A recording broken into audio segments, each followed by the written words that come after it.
Oh, you think so? Tell me more about that. We're doing the best we can. We're making mistakes. We're fixing them as fast as we can. Are you really? But when it really starts to happen, a lot of people in the Valley think we're really old fashioned about this. Yeah, I worry about this stuff too. And it's pissing us off. Really? You're getting pissed off?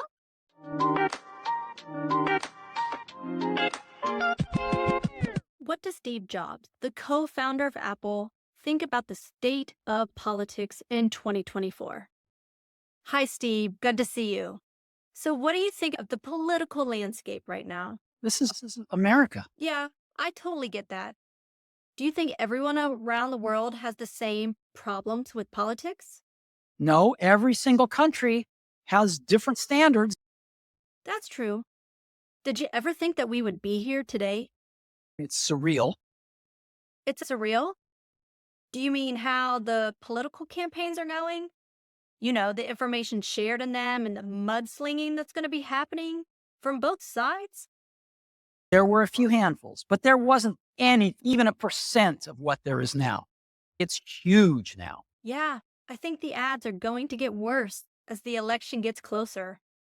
And this transformation is going to make some people uneasy. People from the PC world, like you and me. It's going to make us uneasy because the PC's taken us a long ways. Okay, PC. Well, that could go a couple different ways. You could mean a personal computer. You are Steve Jobs. Or you can mean political correctness. But I hear you. There's going to be some name calling. There's probably going to be some racist and sexist remarks. It's not going to be pretty. It's kind of early days right now. But when it really starts to happen, I think it's uncomfortable for a lot of people. And because it's change and a lot of vested interests are going to change and it's going to be different. So I think that we're embarked on that. Just because we're competing with somebody doesn't mean we have to be rude. Well, that's true.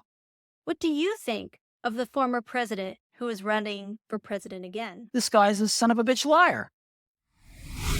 Oh, okay. Tell me how you really feel, Steve. We've got all the data. We know this. What do we know? One is completely open and uncontrolled. You said one. I think we know who you're referring to. So is it safe to say that you're not a fan of this person? What happens sometimes, though, is that some people lie. Some people submit an app that they say does one thing, but really does something else. And by app, I think you mean the application to become president or accept the nomination. Yeah, it does feel a little bit like we're not hearing the whole story. We're just getting sound bites about the narrative that the candidates are trying to get out there. They try to hide it from us. They get very clever about that. They try to hide it from us, and we find it, and we reject it, and they run to the press, and they tell the press the story about oppression, and it gets written up, and they get their 15 minutes of fame because they hope it will convince us to change our minds, which it never does, but they keep trying to do that. And it's unfortunate, but we take it in the chin. That's part of what we do. And we don't run to the press and go, this guy's a son of a bitch liar. That's just not appropriate for us to do. Okay. So we take it in the chin and we move on. You just mentioned the press. Do you think the truth is getting out to the people in the public, Steve? One of my beliefs very strongly is that any democracy depends on a free, healthy press. I think some of these newspapers are, the news gathering and editorial organizations are really important. I don't want to see us descend into a nation of bloggers myself. I think we need editorial more than ever right now. So, Steve, you're talking about traditional media, like newspaper articles, political cartoons, and editorials, things like that, right? political cartoons got caught in that because by definition, they defame people. Right. So we didn't think of that. That was an unintended consequence of a rule that said you can't defame people. And do you think there's a lot of defamation going on in politics right now? We had a rule that said you can't defame other people. You can't defame people. Sure, that's fair. We talked a lot about politics, Steve. Maybe a little too much. So let me wrap up by asking you, who is going to win the presidential election? It's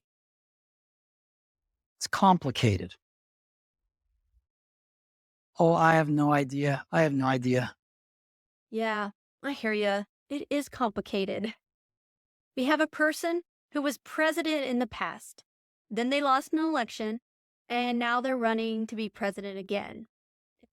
Kind of strange right now. Because nobody's ever done this before. Well, not quite, Steve. Grover Cleveland is the only former president who has ever come back after being defeated for re-election. And he won a second non-consecutive win. I absolutely think we could do better. Oh, yes, I agree. To me, I kind of feel like when a person tries to make a comeback move like this, it's just to feed a big ego. So I don't see why you have to change if you get big. I hear you. That makes sense. When people become famous or a powerful leader, sometimes they forget the person that they used to be. They stop being friendly or the respectful person they once were. It's really kind of sad, Steve. Don't you think? Yes, I understand. And I feel your pain. So I want to talk about the tech companies for a minute.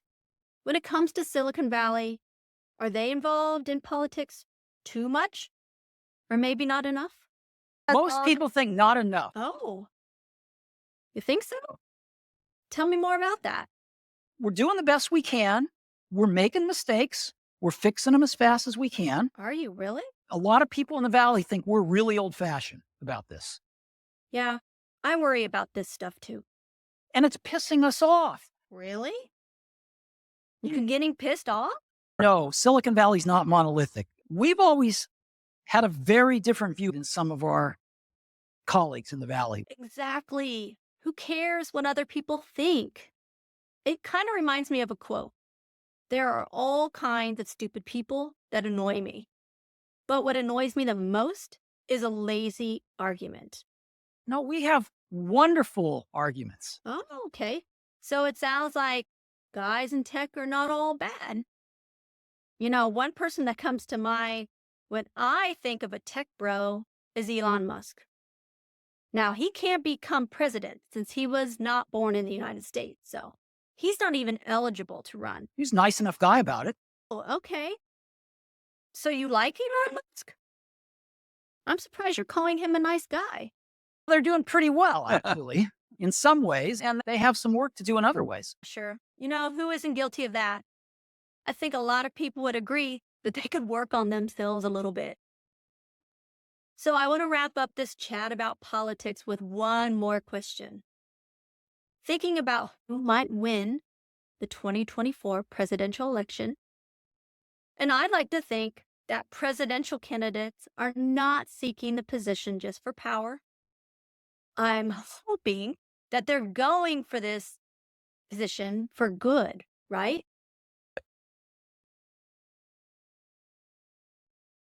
Um,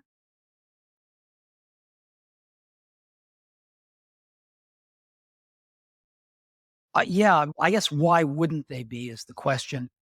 Because being president of the United States is a leadership role, not a dictatorship. There are multiple branches of government, as you know, and they all have to balance each other out. It's not like one person gets to call all the shots. The best ideas have to win. So otherwise, good people don't stay. Sure. I don't really want to think about people leaving the country because of the person who's in power. Kind of a scary thought. So we have a history of doing that. Yeah, I know it happens. People get fed up with the government and go to another place to pursue a better life. I've actually always done a bit of that. You what? Left the United States? I'd go so far as to say, Steve, that you actually left Earth. You died in 2011, remember? Now, this is not an AI generated video.